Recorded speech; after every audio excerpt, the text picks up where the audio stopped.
Yes, Representative, how can I help you? Yes, so I'll preface the question with an anecdote so you understand where I'm coming from. So as a hospice chaplain, I've serviced many families choosing maid service, medical aid and dining, and one family in particular, the nurse pulled me aside and said, hey, the patient's saying, I don't want to die, I don't want to die. They said that repeatedly, but every time the daughter comes in, she switches her narrative and says, oh, honey, I'm just ready to go, just help me go. And so this patient had this bifurcated perspective, and they were prescribed maid service. What's the Department of Health's perspective on this, where for some reason the patient by themselves doesn't want to die, but when the family's there, they sometimes, based on the nurse's testimony, based on my observation as a board-certified chaplain, see that the family seems to be pressuring their loved one to die? What is the department's position on that? This will be a disappointing answer, but our function is ministerial. The law requires us to collect the data and to report it. We have aggregated both anecdotal and quantifiable data on the experiences. I have not heard an anecdote or seen quantifiable data where coercion was implied. This is actually the first time I'm hearing it. I've implemented the program since its inception. The safeguards that are in place, including an evaluation by a counseling provider as well as 2 attending providers, were intended to maybe tease out some of these variables in it. And to the extent that the paperwork that reports the medical aid and dying experience back to the department has or does not have, well, it does not, I've not seen this data.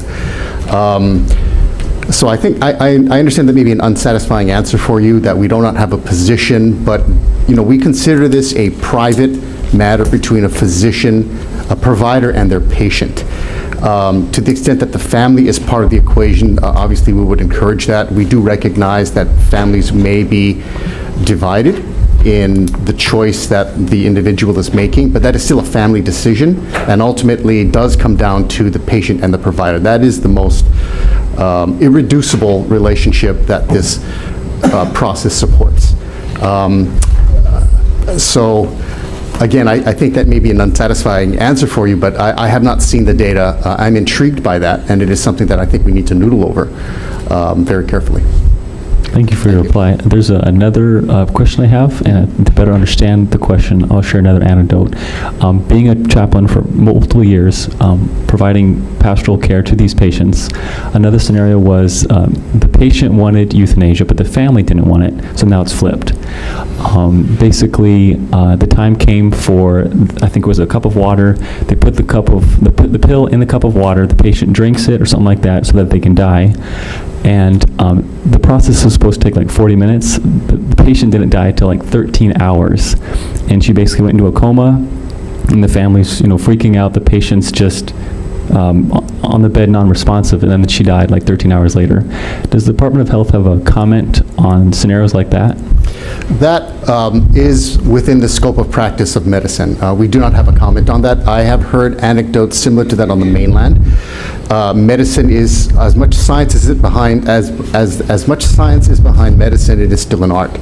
And there are a lot of variables that are involved with it. I'm not a clinician, but these are things that, as we've talked about, worst case scenarios or what the average medical aid and dying participant can expect, there will always be outliers. I think there would be significant alarm bells across the board if this were a very common experience. But unfortunately, statistics tells us that we have outliers, and I don't want to reduce this family's burden and pain to cold statistics. But unfortunately, these things do happen. And again, if we get information, starting with anecdotal, that can be quantified, that this is more than an extremely rare and unfortunate and tragic experience, we definitely need to roll up our sleeves and see what's going on. Thank you. I'm very interested in unpacking that if there was enough momentum behind the anecdotes and the data. Thank you. Another question. So another patient, this patient wanted to commit suicide. So the nurse heard about it and they called the social worker, they called me. We responded to the patient. And then about a year later, that same patient then asked for medical aid in dying. And now it's a flipped scenario where instead of trying to prevent it because it's categorized as suicide, now it's categorized as maid service, medical aid in dying, and now we're supporting it. Does the Office of Health have some sort of perspective on how they differentiate between suicide and euthanasia? So medical aid in dying is a right. It is not defined in statute as suicide or some similar terms. With regard to the how the provider responds to it, and again, I would refer to Dr. Miller, who quantifiably has had the most experience with this counseling, being attending for the most patients. You will encounter, I would imagine, many of the patients, based on the diagnoses that we get for participants who successfully complete the process. And by complete the process, I mean they get the script written, not that they ingest it. They tend to be cancers and very serious bodily diseases.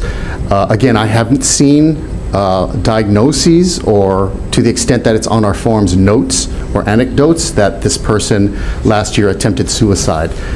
Again, we hope that the counseling provider will be able to unpack that. That's why the law requires a psychologist or a psychiatrist or a licensed clinical social worker to apply their professional scope of practice and experience to unpack that.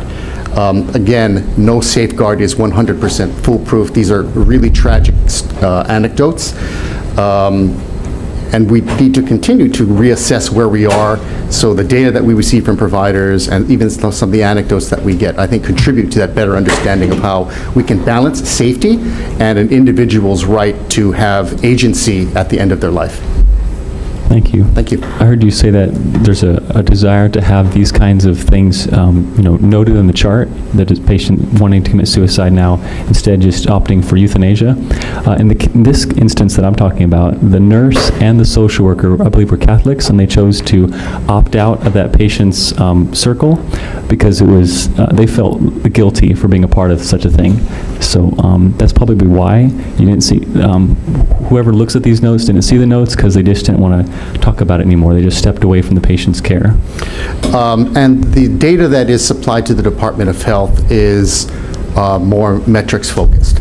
Again, because we recognize, and the law was crafted to recognize this as a patient-provider relationship and an individual choice, as well as a provider's individual choice to provide this service. That's not where you want government to be, poking around sensitive psychological notes. So again, we depend on the professionalism of licensed healthcare providers to exercise their clinical judgment and their experience to unpack and to provide the appropriate guidance. Just because the department doesn't collect it doesn't necessarily mean we should. Again, if it's fairly sensitive, and we're already dealing with a very sensitive and private issue.